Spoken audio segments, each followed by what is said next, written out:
Hey Tolkien fans! Today we are diving into the complex web of villains in the Lord of the Rings universe, focusing on one character who truly knows how to play the long game, Saruman.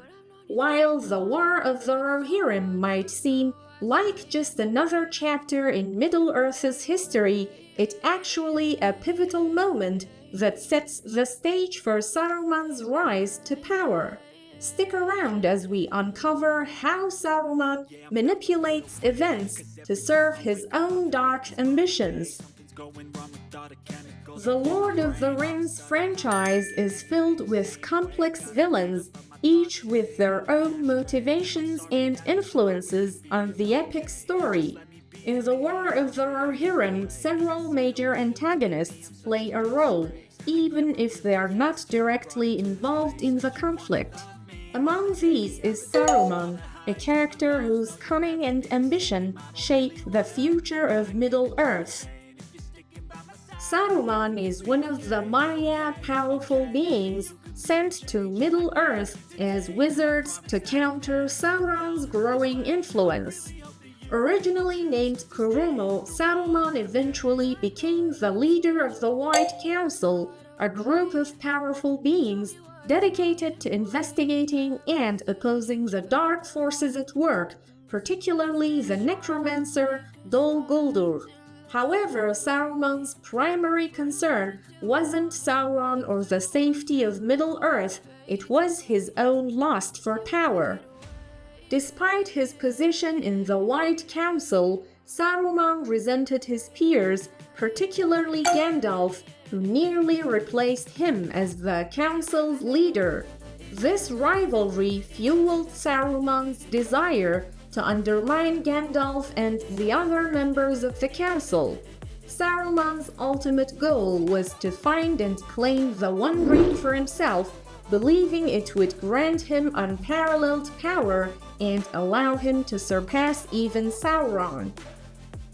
During the War of the Rohirrim, Saruman was already plotting his rise. Although he wasn't directly involved in the conflict, he closely monitored its events. When the war ended, Saruman quickly moved to claim Isengard as his stronghold. Through flattery and manipulation, he convinced both the new king of Rohan and the steward of Gondor to grant him control of Isengard. This position gave him not only power, but also access to ancient and magical artifacts, including a palantir, a seeing stone that allowed him to gather intelligence and communicate over great distances. Saruman's choice of Isengard was strategic. The stronghold was not only a defensive asset, but also housed powerful objects that Saruman could use to further his ambitions. With the palantir, Saruman began to build his own power base, searching for the One Ring and positioning himself as a force to be reckoned with. His use of the Seeing Stone eventually led to direct contact with Sauron, who manipulated Saruman into becoming his servant. Despite initially seeking to use Sauron's power for his own ends, Saruman ultimately fell under the Dark Lord's influence, betraying the White Council and setting the stage for the events of the Lord of the Rings. While Saruman may not play a significant role in the War of the Rohirrim, the conflict's outcome greatly benefits him.